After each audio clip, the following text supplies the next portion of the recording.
Senhor a toda a igreja. Amém. Glória ao Senhor. Vamos ler a palavra de Deus no Evangelho de João,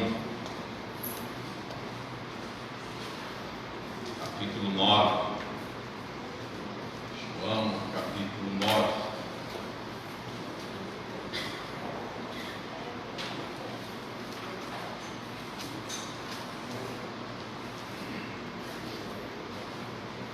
Não pôde estar aqui essa manhã, mas mandou um abraço, paz do Senhor a toda a igreja.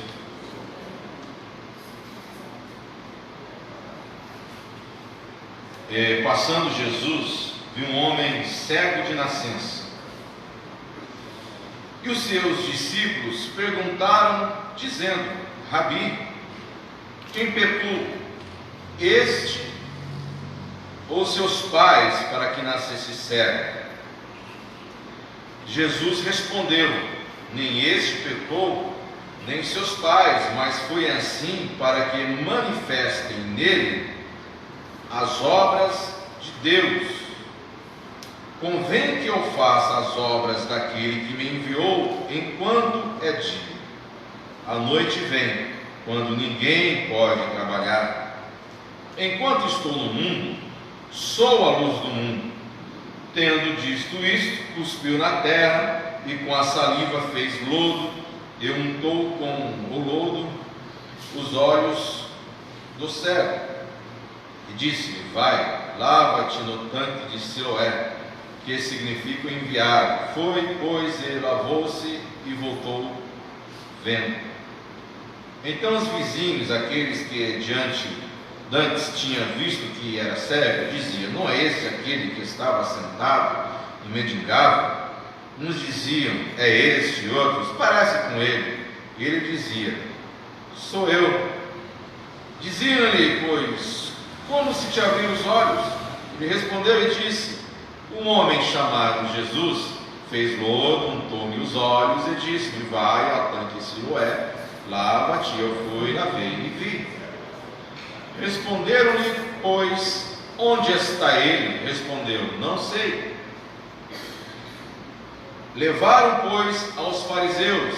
Aí a coisa ficou triste, porque dantes era cego e era sábio. Aí piorou. Quando Jesus fez o lodo e abriu-lhe os olhos, tornaram, pois, também os fariseus a perguntar-lhe como vira. E lhes disse: pôs-me lodo sobre os olhos, lavei e vejo. Então alguns dos fariseus diziam: este homem não é de Deus, pois não guarda o sábado. Diziam outros: como pode um homem pecador fazer tais sinais? E havia discussão entre eles. Tornaram, pois, a dizer ao cego: tu que dizes que daquele que te abriu os olhos? E ele respondeu: que é profeta. Os judeus, porém, não creram que ele tivesse sido cego e que agora visse, enquanto não chamaram os pais do que agora via. E perguntaram-lhes, dizendo: este é o filho de vocês? E vos dizeis ter nascido cego? Como, pois, agora ele está enxergando? 20. Seus pais lhes responderam e disseram: sabemos que este é o nosso filho, que nasceu cego, mas como agora vê, não sabemos. O que ele tem aberto os olhos? Não sabemos. Tem idade? Pergunta você a ele mesmo. E ele falará a si mesmo. Seus pais disseram isto porque temiam os judeus, porquanto já os judeus tinham resolvido que se alguém confessasse ser ele o Cristo, fosse expulso da sinagoga. Por isso é que seus pais disseram: ele tem idade, pergunta a ele mesmo. Chamaram, pois, ele pela segunda vez o homem que tinha sido cego, e disseram-lhe: dá glória a Deus, nós sabemos que esse homem é pecador. Respondeu ele e disse: se é pecador, não sei. Uma coisa sei, é que, havendo eu sido cego, agora eu vejo. Ou tornaram a dizer: que te fez ele? Como te abriu os olhos? Jesus, e respondeu o cego a eles: já disse a vocês, vocês não ouviram? São surdos? Por que quereis ouvir de novo? Quereis vós, porventura, ser discípulo dele?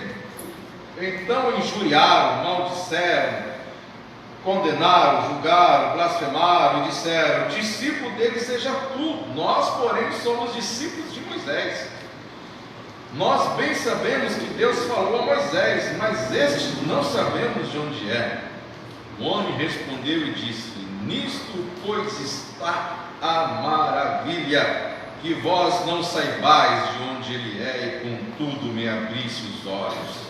Ora, nós sabemos que Deus não ouve a pecadores, mas se alguém é temente a Deus e faz a sua vontade, a esse Deus ouve. Desde o princípio do mundo, nunca se ouviu que alguém abrisse os olhos de um cego de nascença. Se ele não fosse de Deus, nada poderia fazer. Responderam eles e disseram: tu é nascido todo em pecados e nos quer ensinar? E expulsaram. Jesus ouviu que tinha expulsado, encontrou e disse: crês tu no Filho de Deus? Ele respondeu e disse: quem é ele, Senhor, para que nele creia? E Jesus lhe disse: tu já o tens visto, e é aquele que fala, sou eu que falo contigo. Ele disse: creio, Senhor, que o adorou. E disse-lhe Jesus: eu vim a este mundo para juízo, a fim de que os que não veem vejam, e os que veem sejam cegos. Aqueles dos fariseus que estavam com ele, ouvindo isso, disseram-lhe: também nós somos cegos? Disse-lhe Jesus: se fosseis cegos, não teríeis pecado, mas como agora dizeis, vemos, por isso o vosso pecado permanece. Amém. Eu não sei vocês, mas eu leio esses textos dando muita risada, gente. A palavra de Deus é uma maravilha, só não ri quem é muito mal-humorado, porque a simplicidade desse homem cego fazer o que ele fez diante desses judeus que não eram judeus, apenas judeus socialmente comum, mas eram esses homens que ditavam a regra da espiritualidade, da religião, dessa comunhão que existia entre o Estado romano e os próprios judeus, desses conchavos que existiam como permanência de poder paralelo ao poder político romano que existiam na época. Então eles eram os detentores da palavra de Deus, eles eram os detentores da profecia, interpretação e revelação de Deus. Eles se achavam os detentores de condenar, absorver alguém. Sobre eles estava o juízo, a condenação, ou não. Os fariseus, donos das sinagogas, os do templo. E esse texto é uma maravilha, sem dúvida, um dos meus preferidos do Evangelho de João. É porque Jesus ele desconstrói muitas coisas aqui, nesse pequeno episódio. Os milagres de Jesus eles não são aleatórios. Os milagres de Jesus não é conforme aparecia, ele realizava. Os milagres de Jesus que estão nos evangelhos, ele tem uma proposta, tem uma causa, tem um motivo, tem uma razão, há uma propositividade em ação, nos ensinar, desconstruir alguma coisa. E Jesus ele era especialista nessas desconstruções que existiam do ponto de vista existencial, espiritual, religioso e político e social. E aqui quando João vai dizer no seu último capítulo, dizendo: Jesus fez muitas coisas e tudo que ele fez, os seus milagres não caberiam nos livros do mundo todo. É uma hipérbole, mas ele está querendo dizer que, olha, Jesus ele fez coisas que vocês não fazem ideia. Jesus fez muito mais do que vocês imaginam ou estão lendo. E ele continua dizendo: mas estas coisas, João, estas coisas que eu escrevi, as escrevi porque as crendo terão vida nele mesmo. Portanto, há uma proposta, sempre que nós lemos principalmente o Evangelho de João, que não é cronológico, mas são escolhidos os milagres, e são 7 milagres de realizações que Jesus faz, são 7 milagres também existenciais, como diálogos. Ele escolhe, nos dá uma proposta, porque João vem dizendo que ou você crê que ele é Deus, ou você não crê em nada. E no capítulo 9, começa dizendo que Jesus viu um homem cego de nascença.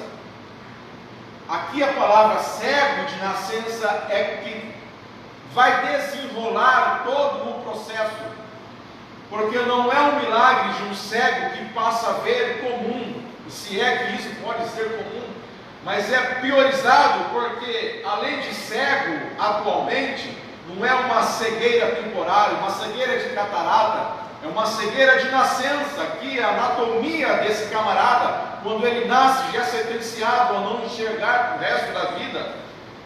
E quando Jesus vê, observa esse homem, chama a atenção dos discípulos, e os discípulos fazem a pergunta mais maravilhosa que pode existir para nós nessa manhã, e diz: mestre, quem pecou, este cego? O que é uma pergunta maravilhosa, né?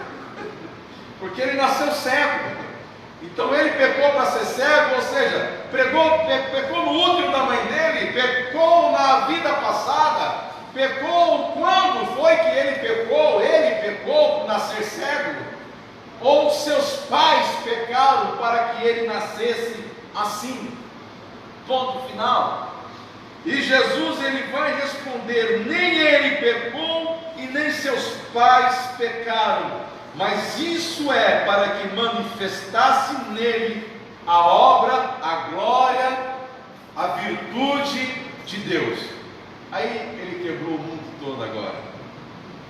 Ele desconstruiu a nossa própria existência. Ele desconstruiu a nossa própria espiritualidade. Ele desconstruiu a crença dos seres humanos, das civilizações, de todas as épocas, de todos os tempos, desde os sumérios até chegar hoje de manhã aqui na Tiradentes. Por quê? Porque nós não sabemos, nós não conseguimos, por mais liberto que o camarada ainda seja, de relacionar-se com Deus sem a causa e efeito, que é chamado inclusive de teologia de causa e efeito. E o que é isso? Você fez alguma coisa e está sendo castigado por isso. Você fez algo e recebeu o que merecia por ter feito esse algo. Você pecou e Deus lhe deu um juízo. Você errou e foi sentenciado. Aí nós pensamos que isso está longe de nós. Não, isso está mais perto da gente do que nós podemos imaginar, porque nós não conseguimos fazer uma separação real em Jesus Cristo do que é esta espiritualidade, que vivemos uma liberdade de conhecer Deus, e esse Deus que é amor, esse Deus que não nos condenou pelo que nós fizemos ou fazemos, pelo contrário, deu seu Filho de amor, porque aquilo que fizemos por Ele foi perdoado em Jesus, para aquele que crê em Jesus. E mesmo tendo tudo isso escrito e confessamos isso, não vivemos isso na prática. Sou capaz de duvidar.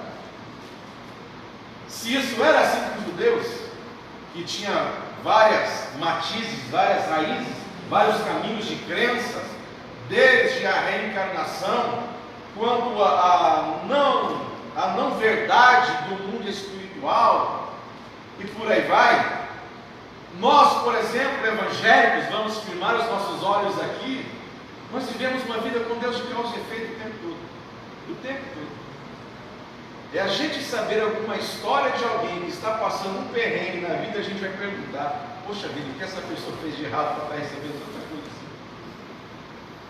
A gente sai pela manhã de casa, e se alguma coisa no meio do caminho já der errado, furar o seu pneu, bater o carro, passou no quebra-mola e arrebentou com o amortecedor, saiu na pressa, na agonia, a primeira coisa que a gente pode fazer é: o que eu fiz de errado? E se fez, vai lembrar: não deveria ter visto aquilo, não deveria ter tocado, não deveria ter lido, não deveria ter olhado, não deveria ter falado. E agora olha só o que aconteceu. A nossa teologia ainda é uma teologia de causa e efeito. Eu temo, por vezes, como eu já ouvi e replico, eu temo que muitos de nós estamos servindo a Deus não porque amamos e conseguimos presenciar e desfrutar do amor de Deus. Pelo contrário, nós servimos a Deus e temos uma vida espiritual e religiosa porque temos medo de Deus. E como que alguém pode externar ter medo de Deus? Por exemplo, ter medo do inferno. Tenho medo de Deus porque Ele pode me condenar ao inferno, então eu sirvo a Deus, não porque eu fui alcançado e constrangido pelo amor de Deus, eu sirvo a Deus porque eu tenho medo de ir para o inferno. Só que coisa terrível, servir a Deus porque tem medo do inferno. E se alguém chegar assim, olha, pode ser que não seja assim. Pode ser que na Idade Média desse uma modificada legal. Pode ser que o helenismo, ele quis confundir alguma coisa, não é bem como você pensa. E se isso vir como consciência no camarada, ele começa no outro dia a viver uma vida dissoluta. Ele vai falhar, porque eu não tenho inferno, vou agora então viver a minha vida como sempre quis, porque o que me segura em Jesus não é o constrangimento desse amor que ele foi impactado. O que segura vir um culto de manhã, um culto à noite, no domingo, é apenas o medo de ser julgado por Deus, ajuizado por Deus, ou condenado por Deus, ou viver uma eternidade no inferno. Tem medo do diabo, então eu vou para Deus. Isso não é o evangelho que Jesus propõe. Ele diz: não existe uma causa e efeito, existe a manifestação da glória de Deus para com os homens, para dizer quem Deus é. Mas nós temos dificuldade de desfrutar o amor de Deus, porque temos uma relação de Deus de medo, não de cumplicidade com Deus, e não de amor transbordante em Deus, como era no Evangelho, como era o próprio Jesus. E os discípulos não estavam alheios ou aquém disso. Eles disseram: quem pecou, este ou seus pais? Era uma crença deles. Mesmo estando com Jesus, eles fizeram uma pergunta para Jesus, mas deram duas opções para Jesus. Responda uma. Quem pecou? Este ou seus pais? Responda, um ou outro.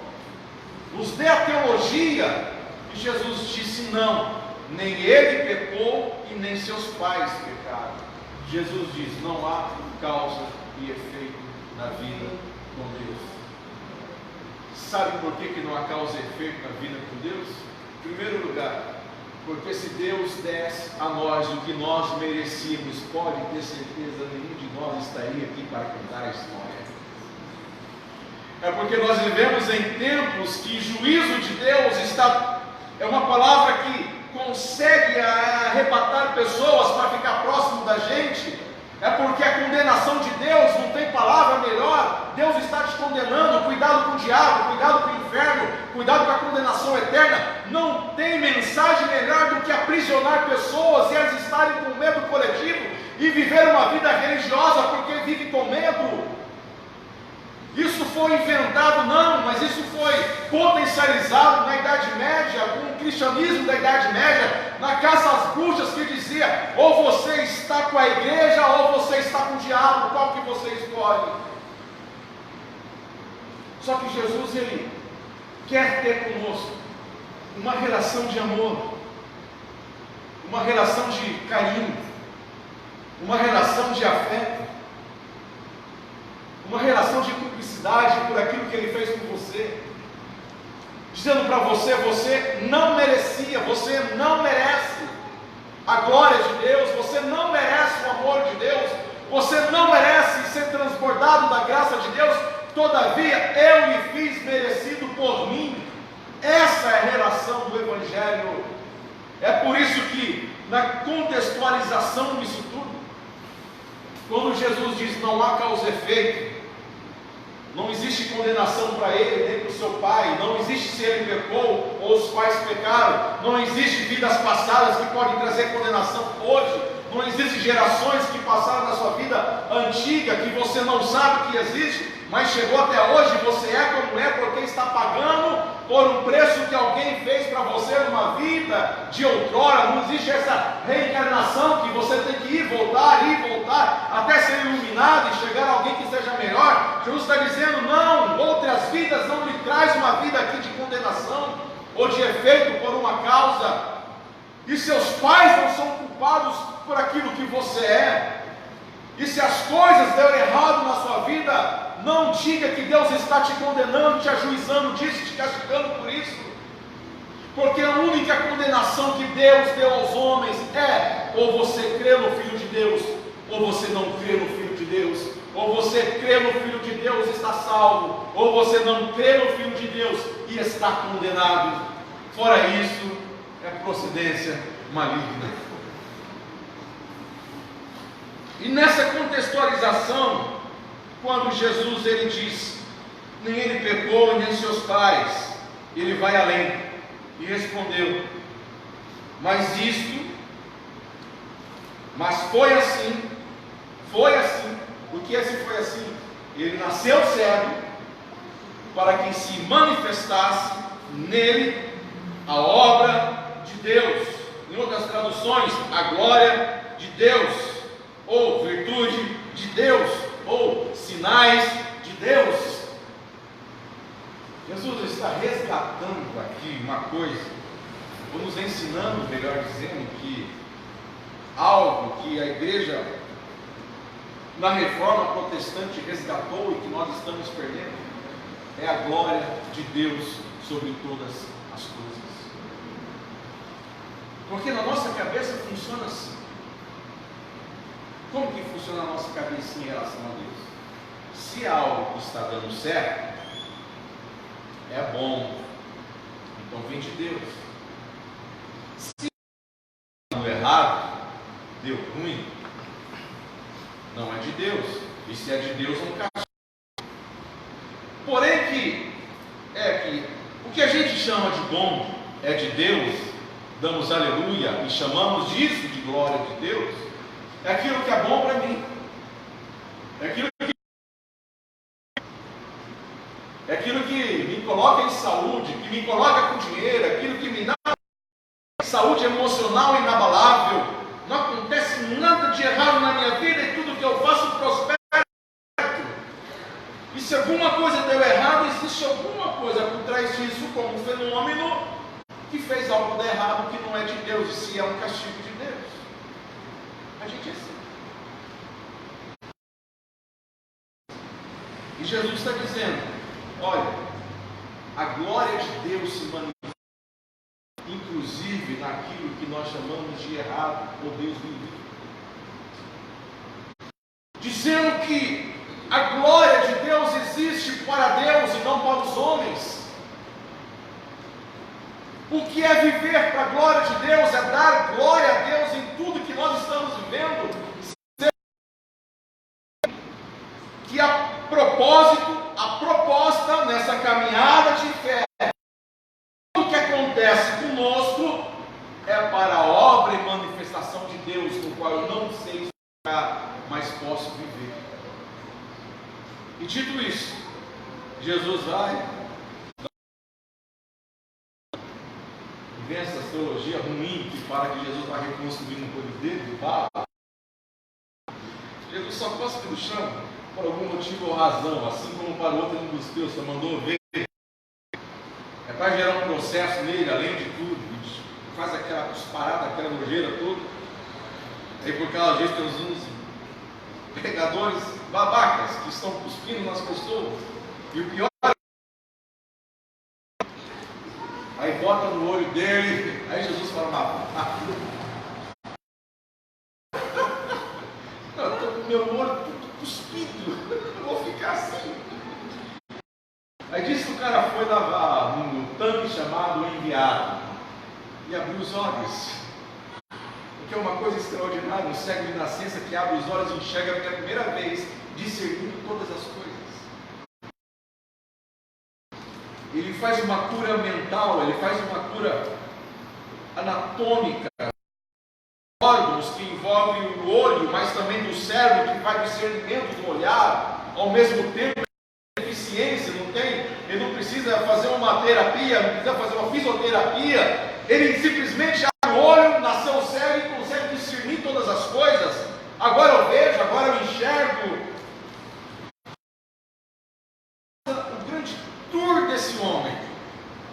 A dificuldade para ele foi quando ele deixou de ser cego. Preste atenção nessa frase. A dificuldade desse homem não era ser cego. A dificuldade para ele começou quando ele passou a enxergar. Por quê? Isso nos leva a muitas coisas que não é o caso. A coisa foi as pessoas que estavam em sua volta. Os vizinhos, o texto vai dizer. A moçada que gostava dele sendo cego. O pessoal que já identificava a cegueira. O pessoal que já o julgava pela cegueira. O safado dos seus pais. Olha só, nasceu cego, condenação. Quem mandou fazer isso aqui sendo aplicado? Ele cego, ele era bem-vindo, era uma vítima, era um coitado de pecado. E os vizinhos disseram: como que você está enxergando? O que me chama a atenção, o que é extraordinário, é a simplicidade da confissão da fé que esse homem que era cego passa a ver. Ele diz: cara, eu estava na minha. Um homem veio, cuspiu, fez um lodo, mandou lavar, lavei, agora eu vejo. Simples assim. Coisa que a gente perde. Aí não contentaram com isso, disseram: vou levar para os judeus. Por uma coisa, hoje é sábado. E sábado, ninguém que é cego pode enxergar. Sábado, se quisesse abrir o olho dele, tinha que ser no domingo, na sexta. No sábado não pode. O que é o sábado? Essa coisa que perseguiu Jesus o tempo todo, essa coisa que levou Jesus à cruz, condenado pelos judeus, executado por Roma. Esse sábado que era a idolatria dos próprios judeus, a idolatria da religião. Esse sábado que marca a tradição, o tradicionalismo. Esse sábado que não está, que colocou acima da misericórdia. Esse sábado que está acima do milagre. Esse sábado que está acima do poder de Deus, da glória de Deus, manifestação de Deus. Esse sábado é o simbolismo destacado, refletido da nossa religiosidade, das nossas tradições, inclusive em nome de Deus, inclusive em nome da própria Escritura, porque eles disseram: a lei diz, no sábado ninguém pode trabalhar e nada de diferente pode acontecer, descanso total, porque Moisés escreveu. E tanto que eles disseram: nós somos discípulos de Moisés.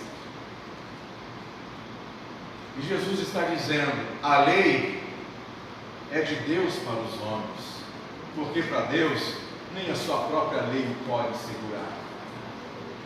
A lei é para vocês que precisam de um caminho, uma formatação para seguir, mas para Deus, a sua misericórdia e o seu poder está acima da lei. Deus está acima da religião. Deus não se prende a nossas confissões religiosas. Nós que prendemos Deus nela, mas Deus não se prende nela. Deus não se prende na nossa tradição. Deus não se prende no nosso, pior ainda, tradicionalismo. Deus não se prende, inclusive, na palavra que dizemos dele. Deus não se prende no nosso nome de igreja. Deus não se prende no nosso templo. Mesmo porque o evangelista João, esse mesmo, vai dizer em Apocalipse: e eu vi a nova Jerusalém. E uma coisa me chamou a atenção: na nova Jerusalém não há templo. Não existe templo, porque a glória, a presença de Deus é o próprio templo. Ou seja, por coisas que vocês brigam, por instituições que vocês brigam, por nomes de igreja que vocês querem, as doutrinas que vocês seguem, lá na glória eterna e no céu não existe templo. Quem ama templo, o céu não é o seu lugar, mas quem ama a presença, a glória de Deus, ficará muito satisfeito em habitar nesse céu. E diz: hoje é sábado, você não poderia enxergar hoje. Se Deus fizesse agenda, né? Aquela coisa: Deus respeita você. Meu irmão, Deus respeita o seu coração, a sua decisão. Eu vou dar risada disso. O próprio Jonas nem morrer podia. Trabalhei, vai te pegar. Ele se jogou para morrer. Eu vou morrer, mas não prego para os ninivitas. Ele disse: não, você não vai morrer. Vai para trás, vai queimar o couro da cabeça, vai ter que pregar. E morrer pode. Paulo escolheu, não é o caso agora. Então a gente pensa que Deus trabalha com a nossa doutrina, a nossa regra de fé, a nossa confissão, a nossa idolatria de causa e efeito. Deus está aquém, além disso tudo, nós estamos aquém, mas Deus está além. Hoje é sábado, era a grande questão desses religiosos, você não poderia enxergar. E a outra coisa que aconteceu ali no sábado, foi esse coluo, foi esse sistema que colocaram nesse julgamento desse homem. Ele agora enxergava e não poderia desfrutar do seu próprio olhar ao mundo. Ele agora passou a ver e não poderia ficar em paz, porque primeiro foram os vizinhos, os amigos, os cegos que estavam com ele pedindo uma esmola, não diz, mas talvez era algo comum dos cegos. Não pôde desfrutar nada disso, começou uma perseguição, porque ele começou a enxergar, notem isso, começou a ver, e agora levaram um tribunal, nesse tribunal também chamaram seus próprios pais, e os pais também não tiveram a coragem de defender o filho, ou seja, a perseguição dos que o conhecia, da família, e agora a ausência dos próprios pais em defender um filho que agora enxerga. Qual é o preço de ver um filho enxergar? Não é maior do que a religião para eles, porque o texto dizia, eles tinham medo dos judeus que os expulsassem da sinagoga, eles tinham medo daqueles que podiam tirar da sua religião, do seu conforto, eles tinham medo daqueles que podiam tirar da sociedade. Ou seja, a religião está acima do meu próprio filho. Não se bastou isso, chamaram ele para um tribunal, primeira vez, e disseram, me diz como que você está vendo. Eu era cego, nasci assim, cuspiram aqui, lá vem, agora vai. E o cara falou, mas você não pode, hoje é sábado. O que você diz que ele é? Eu não conheço, nunca tinha visto ele, obviamente, nunca tinha sabido nada dele, mas eu tenho para mim que ele é um profeta. Aí os caras disseram, os judeus, porém, versículo 18, não creram que ele tivesse sido cego e que agora visse. É interessante isso, né? Segundo ponto aqui dessa segunda, terceira, quarta, sei lá, parte. As nossas tradições, as nossas religiões são especialistas em não nos fazer ou não nos permitir enxergar aquilo que Deus de fato quer nos mostrar e levar para uma outra dimensão espiritual. É colocar Deus dentro de um papel, é colocar Deus em uma linha estilográfica, é colocar Deus numa forma, é colocar Deus numa meta, é colocar Deus num prumo, no qual o nível aceitável é com essa cara com a qual ele me apresenta que eu preciso, que eu quero. É colocar Cristo dentro do cristianismo, que uma coisa não tem a ver com a outra. É colocar Deus dentro da nossa teologia, que uma coisa não tem nada a ver com a outra. E se for fora disso, eu não aceito, porque a minha tradição diz assim. Eles disseram, nós não cremos em você, nem que você era cego. E o versículo 24, depois da história dos pais, dos vizinhos, do primeiro tribunal que ele condenava, ele volta para casa. E no versículo 24, chamaram, pois, pela segunda vez, um homem que antes tinha sido cego. É interessante que o texto, por 4 ou 5 vezes, ele vai conhecer esse homem, aquele que era cego, aquele que antes era cego, aquele que antes não enxergava, aquele que antes não via. Não fala o nome dele, não fala quem ele é como pessoa, mas fala como ele era. Eu era cego, passado. Anote comigo isso. E nesse segundo tribunal, versículo 25, respondeu, pois eles, depois no versículo 24, chamaram ele e disseram, dá glória a Deus. Os religiosos, o tribunal, dá glória a Deus. Disse o menino, o jovem, o homem. Nós sabemos que esse homem é pecador, que é o Jesus. Aí ele dá uma lição teológica, espiritual, que ainda eles não tinham recebido com anos e anos no Sinédrio, dizendo: pois disse, se é pecador, eu não sei, uma coisa eu sei, que eu, havendo sido cego, agora eu vejo.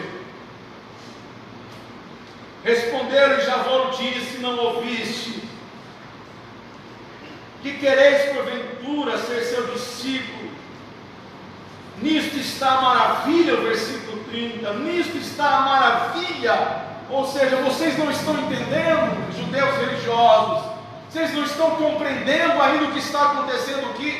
A grande maravilha é essa, que ninguém o conhece, não sabe quem ele é, vocês o chamam de pecador, mas nunca antes na história da humanidade, alguém que nasceu cego passou a enxergar, e agora eu vejo, por causa desse homem, e nisto está a maravilha. Mas eles disseram: cruz credo, eu sou discípulo de Moisés, eu sou membro da Assembleia de Deus. Isso não pode.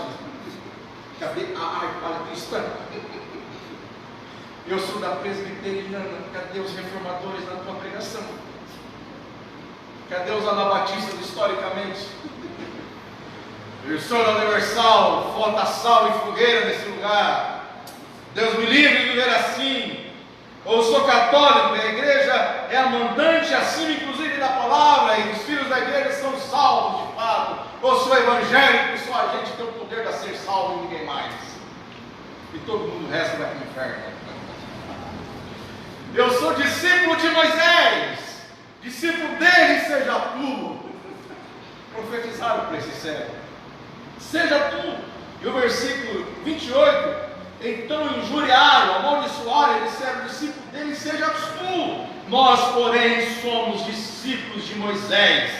E o 29, nós bem sabemos que Deus falou a Moisés, mas a este não sabemos de onde é, e nisso que está a maravilha.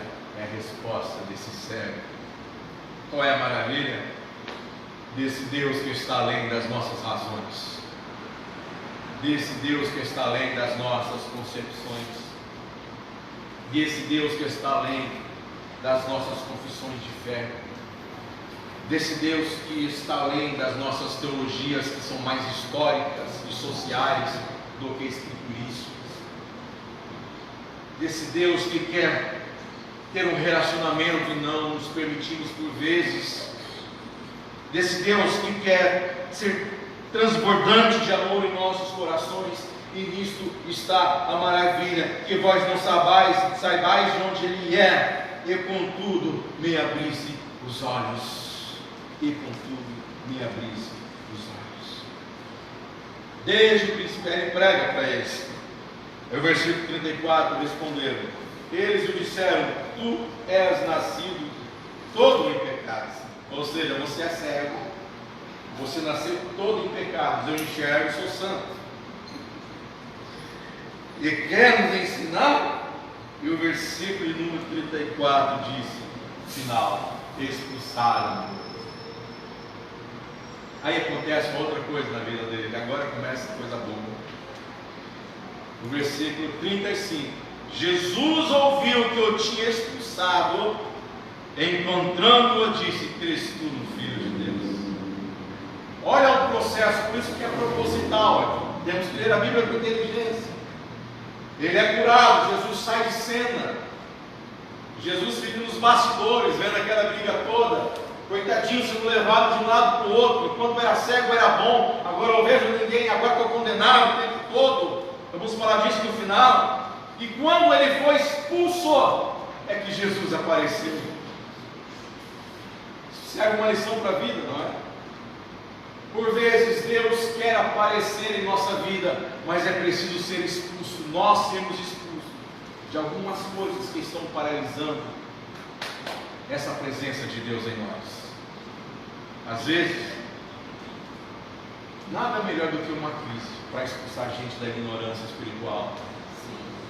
Às vezes, nada melhor do que uma crise existencial, nada melhor do que uma crise espiritual, nada melhor às vezes que uma crise teológica, para sermos expulsos do antigo conhecimento tradicional que tínhamos, para que Jesus se apresente. Crê no Filho de Deus. O texto vai dizer: e Jesus ouviu que o tinha expulsado, se apresentou a ele. Eu disse: agora ele não pertence mais à antiga tradição. Agora dentro dele tem que ser colocada uma outra verdade. Por isso eu digo essa manhã, com toda a ousadia que eu sempre tenho: se você vive um caminho de fé muitos anos na sua vida, e você ainda não teve uma crise de existência espiritual, eu oro para que você o tenha a partir de hoje, porque nada mais poderá te curar da religiosidade do que passar uma profunda crise de fé e encontrar o verdadeiro sentido do amor de Deus em sua vida. Aí o inferno para você não significa mais nada, tanto faz. Aí você vê o mundo não como um castigo, e pessoas não são amaldiçoadas, mas todas as pessoas são abraçadas por Deus, e aquele que crê no Filho de Deus tem vida abundante, não importa a circunstância ou a existência, e tem vida eterna, porque assim Deus tem prometido pela tua palavra. Olhar ao mundo é mudado, é modificado, o prisma, os olhos são abertos, porque você agora creu no Filho de Deus, não porque a religião disse para crer, mas porque você o encontrou e ele a ti se apresentou. Crês no Filho de Deus. E aqui fala: eis alguém que passou pelas crises mais profundas que você pode pensar do ponto de vista de fé. Eu nasci dentro da igreja, quase que literalmente, sai do culto para nascer. Vamos, espera a pregação acabar, não vai dar tempo.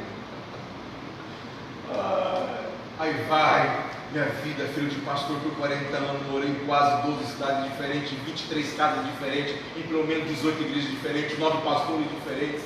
Meu colegial, o antigo colegial, ensino médio, foi em 4 cidades diferentes. Imagine todos os traumas estabelecidos pela religião que me condenava por tudo que eu fazia. Eu não entendia nada daquilo, até que eu aceitei tudo isso. E quando eu aceitei, fui chamado, percebi uma vocação, fui levado ao ministério, e aí que a coisa começa. Porque a comparação da vida com os que querem impor tem uma distância enorme. Aí você tem crise, você vai para a filosofia, você vai para Schopenhauer, você vai para Nietzsche, você é um ateu agora, e Nietzsche não te convence do ateísmo, porque o amor de Deus em você é muito mais forte. Você cai na teologia, lê Tomás de Aquino, lê Santo Agostinho, e todos esses você tenta uma explicação para tudo, e quer uma razão para todas as coisas, e você descobre no fim de tudo que uma gota de amor vale mais do que uma tonelada de conhecimento, porque o amor de Deus está no coração daqueles que crê nesse Filho de Deus no qual Ele enviou, e nada nos separará desse amor de Deus que está em Cristo Jesus, nosso Senhor. Isso é viver em Deus. E você é expulso, aí você tem crise, nada para você faz sentido. Porque no estado do conforto, e agora aqui eu quero entrar na mensagem de fato, em primeiro lugar, sem terminar o texto que não vai dar tempo, às vezes é preciso ser cego para começar a enxergar. No final aqui do texto há um jogo de palavras extraordinário entre Jesus, o ex-cego. Crente tem que ser ex de alguma coisa, viu gente? Crente tem que ser ex de alguma coisa. No mínimo, ex-pecador, ex-ansioso, ex-chato. Tem que ser ex de alguma coisa. Ex-cego. E entre os judeus, o paralelo do diálogo que vai acontecendo. E Jesus vai dizer o seguinte, em tese, resumindo: olha, você era cego e enxergou. Bem-aventurados são os que não veem.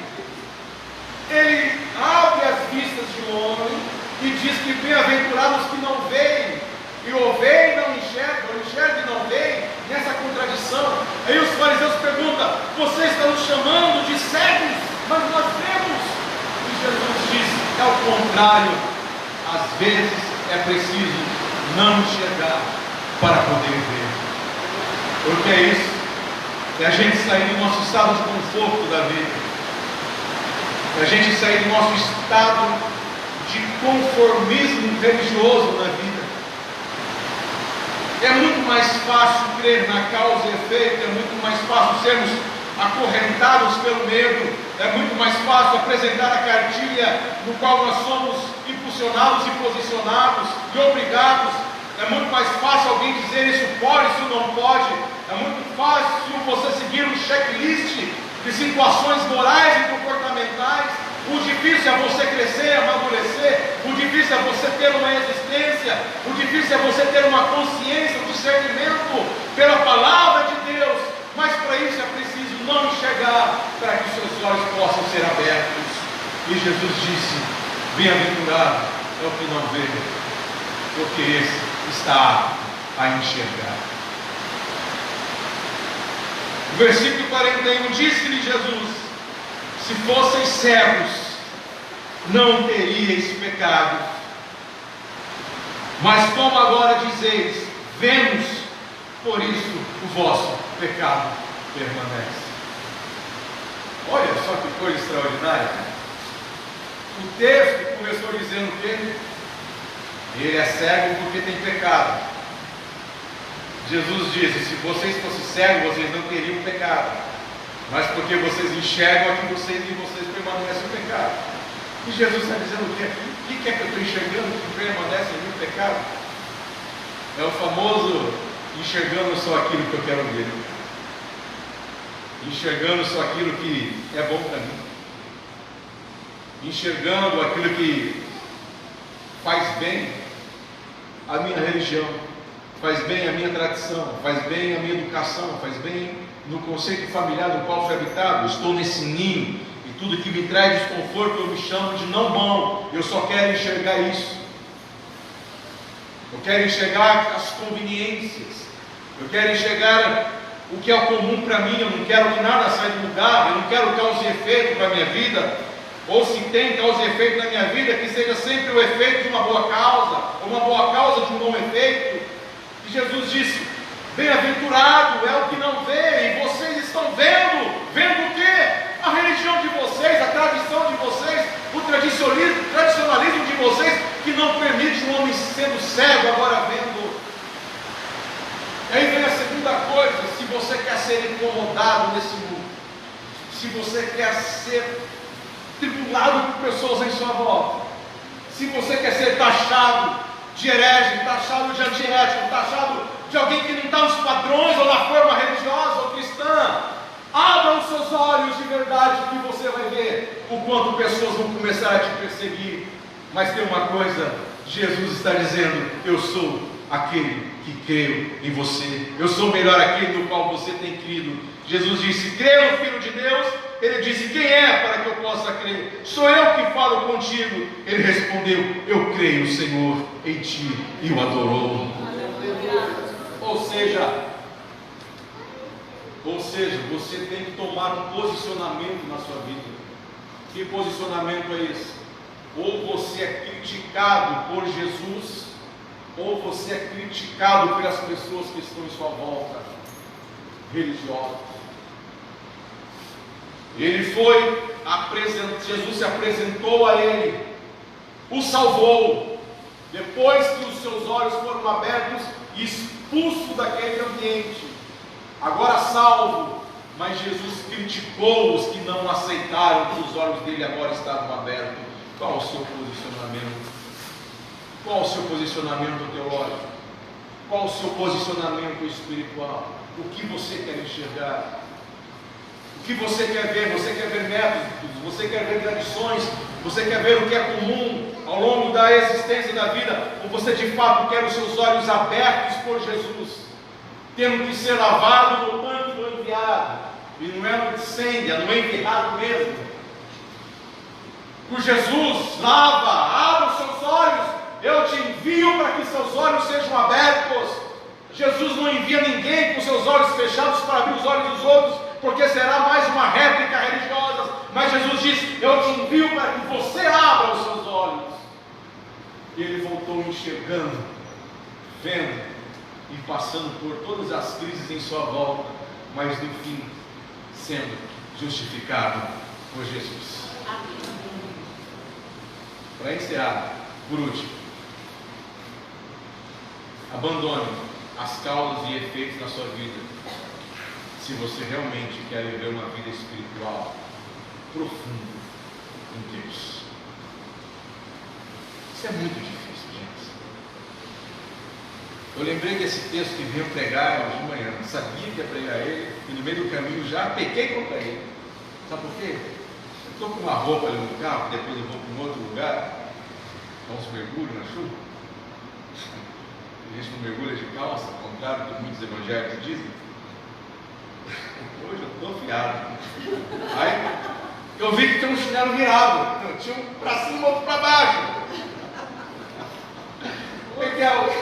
Eu falei, vou desvirar esse chinelo. Eu vou pregar isso hoje. Meu Deus, que coisa que está impregnada. Vira o chinelo, senão a mãe morre. E nós somos assim, nós queremos fazer tudo para que não temos o efeito de uma causa que não cumprimos. Fica doente para você ver. Eu sou do tempo da igreja que câncer é uma maldição, ele deve ter feito alguma coisa errada. Estamos vivendo um tempo que uma gripe, que um efeito, um corona, é o juízo de Deus está vindo. Não entende a Escritura que o juízo de Deus não é assim. Eu imagino esse pessoal vivendo no século XIV, peste suína, um terço da humanidade morrendo, clero morrendo. Eu imagino esse pessoal vivendo na Segunda Guerra Mundial, milhões de judeus morrendo. O que aconteceria com eles? Não entende o processo de Deus, que o Apocalipse não é o juízo de Deus ao mundo, mas é a redenção de Deus à sua igreja. Que quando Deus faz juízo aos seus, ele poupa.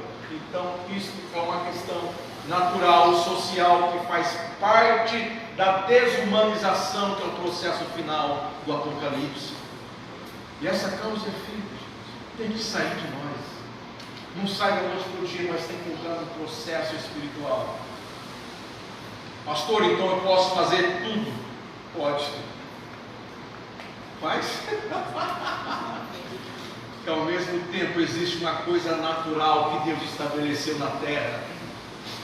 Aquilo que o homem planta, Tiago diz, o homem colherá.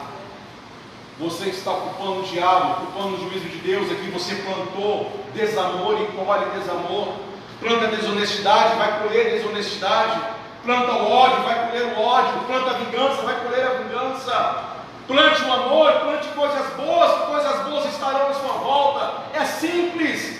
Não é quem pecou, este aos seus pais, nenhum nem outro, é para a manifestação da glória de Deus. Permita que Deus manifeste a sua glória em você e pare de julgar o mundo espiritual por coisas que você e eu temos plantado. Pelo contrário, plante a verdade, o amor de Deus em sua vida, que o amor vai brotar em seu coração e nas coisas em sua volta.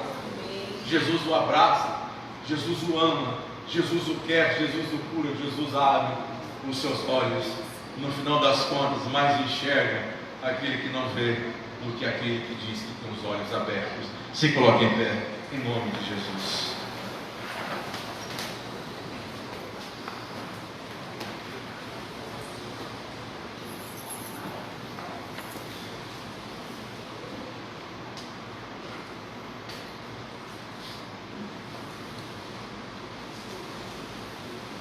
Pastor, a tradição, eu não sou muito pastor hoje, não está legal. Fabiano, a tradição é ruim? Não é.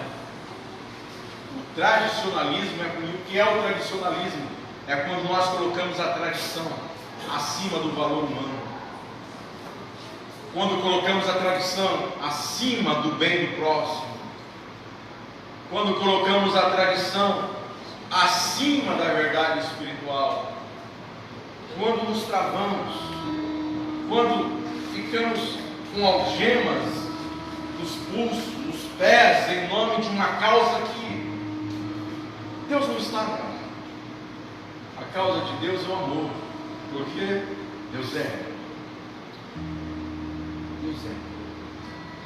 Um exercício muito simples para a gente acabar com a causa e efeito, sabe qual é? A gente se olhar no espelho todos os dias. Todos os dias. Faz esse exercício. Uma vez eu estava tentando muito entender graça de Deus? Eu não entendo muito até hoje, porque nós somos humanos. O último pode ser o primeiro. O primeiro é sempre o último. Quem trabalha mais recebe menos do que quem trabalhou mais. Ou quem trabalhou menos recebe igual quem trabalhou mais. Ele estranca todas as nossas propostas de vida, de meritocracia. Acaba com tudo. Por isso que o reino de Deus é uma coisa, o reino dos homens é outra coisa. Um dia tentando entender essa graça, no meu coração, eu acordei pela manhã e olhei no espelho quando a gente acorda e percebi o que é a graça de Deus. Graça de Deus é quando você se olha no espelho todos os dias. Sabe por quê? Mesmo sendo quem você é e quem eu sou, a bondade de Deus ainda permanece em nós.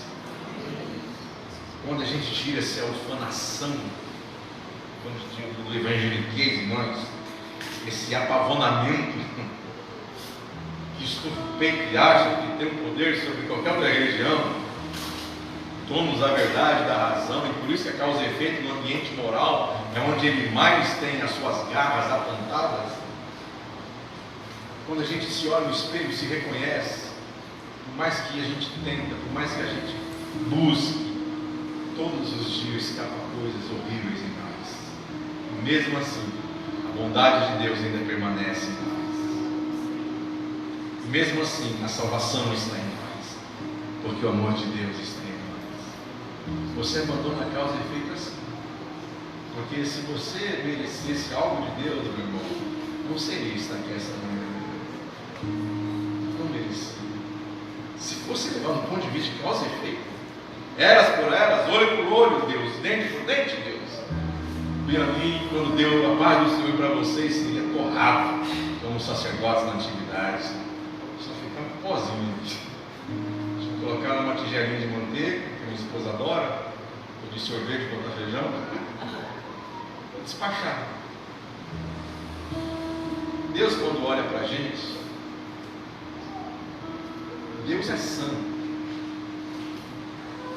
A essência de Deus é santidade. Nem até a nossa oração é uma blasfêmia. Por isso que falar o nome de Deus, que não é Deus, mas é o Yahvé, que não sabemos nem se é Yahvé, porque perdeu-se a pronúncia do nome de Deus, porque o temor era tanto, apenas o tetragrama ficou, porque é uma lei que dizia: quem falar o nome de Deus em vão morrerá. Porque ele é assim. Mas sabe o que acontece na nova aliança? Deus olha para nós e não vê que a gente é bom. Você pode fazer, pode ser Madre Teresa. O nosso odor é pecado para Deus. Mas quando Deus olha para nós, Ele vê o sangue do seu Filho, que é a propiciação, que é a tampa da arca, onde o sangue do Cordeiro era derramado, como perdão dessa aliança. Deus olha para nós, Ele não é bom para a gente porque a gente é bom, Ele é bom para a gente por causa do Filho dele, que morreu na cruz pelos nossos pecados. Antes de falar o seu nome, Deus vê o seu Filho, o Filho de Deus, que é Cristo Jesus. É por isso que o Hebreus vai dizer: agora nós temos a ousadia de entrar no Santo dos Santos, não sermos fulminados, mortos, porque eu tenho o Filho de Deus, o seu sangue sobre mim. Onde está a causa e efeito? Existe o efeito da causa, que é a cruz de Cristo, que derramou o seu sangue sobre nós. Amém? É uma espiritualidade difícil de ser, mas ela tem que ser começada, iniciada. Espero que nessa noite você tenha muitas crises. Nessa manhã, você pensou algumas coisas, porque é no processo de pensar, não é na emoção, é na razão que habita a verdade, não é no emocionalismo. Eu espero que enquanto eu falasse isso, você começou a me indagar, dizendo: será que é verdade? E é aí que tudo começa. Como esses homens se disseram: o que você diz no que eu vi? Nós não conhecemos. Há uma espiritualidade a ser buscada, e essa espiritualidade só cabe em Jesus e mais nada. Eu quero orar por mim, por você. Feche seus olhos nessa manhã. Eu vou pedir com todo o carinho do mundo que a gente dê as mãos uns para os outros. Como igreja que nós somos, é possível. Com todo o carinho.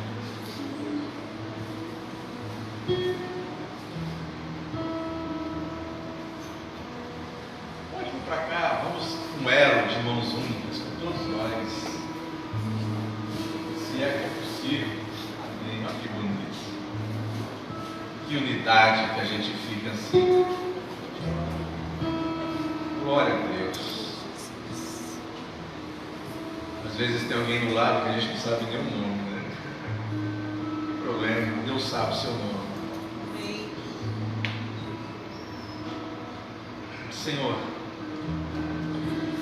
graças te damos por esta manhã. Graças te damos pela tua palavra. Graças te damos pelo apóstolo João, que escolheu os seus milagres para quebrar em nós os nossos próprios conhecimentos e crenças.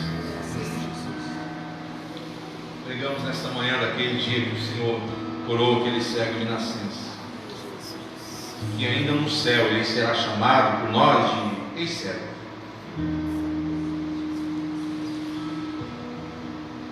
Pedimos, Jesus,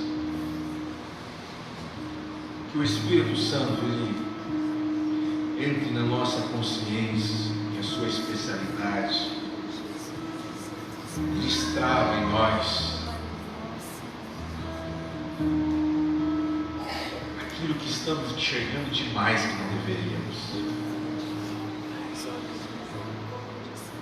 O enxergar segundo o nosso querer. O enxergar segundo o que eu quero.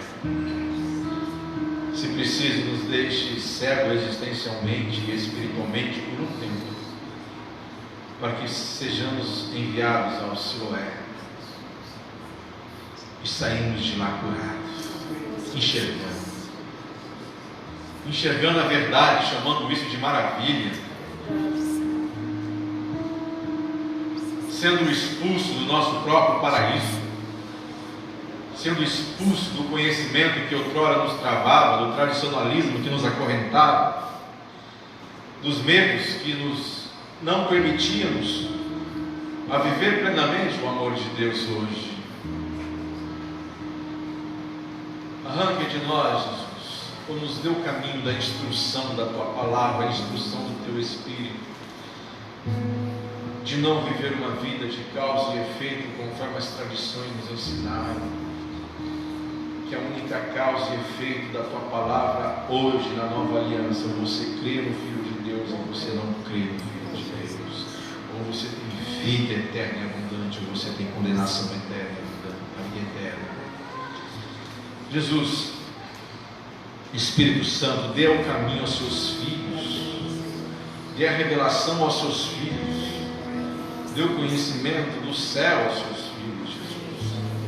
Queremos viver uma nova espiritualidade, uma espiritualidade genuína e verdadeira que vem de Ti, só de Ti.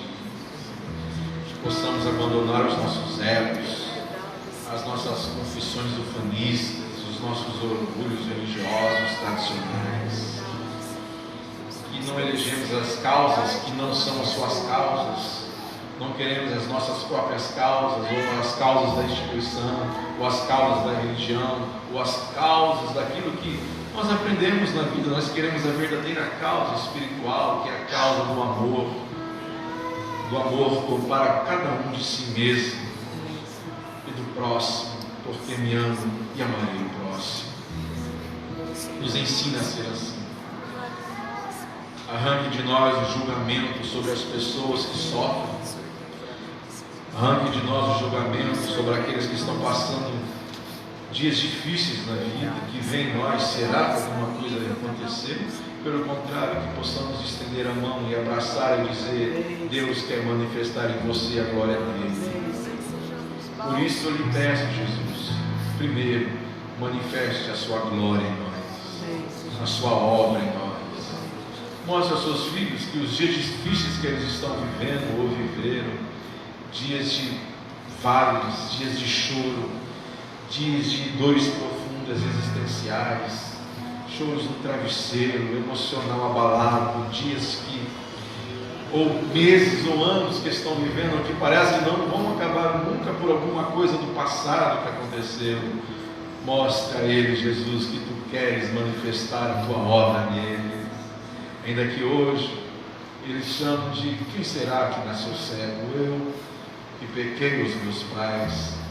Que eles possam entender que tu queres manifestar a tua glória nele hoje, Jesus, hoje. Para isso, Jesus, abram-se os olhos para que vejam. Venha a ti, venha o teu Espírito, vê Deus trabalhando nessas vidas, vê Deus manifestando o poder nessas vidas, vê Deus manifestando a glória nessas vidas, que possam ver beleza onde parece ser tragédia, ver flores onde parece ser deserto, ver rio onde tudo está seco, que possa a fé brotar em nossos corações segundo o teu querer e segundo a tua palavra. Deus sustenta ao seu filho, em nome de Jesus. Que o grande amor de Deus, nosso Pai, que a graça de nosso Senhor e Salvador Jesus Cristo e as doces consolações do Espírito Santo esteja na vida de todo aquele que crer. E quem crê diz comigo: amém. Deus abençoe.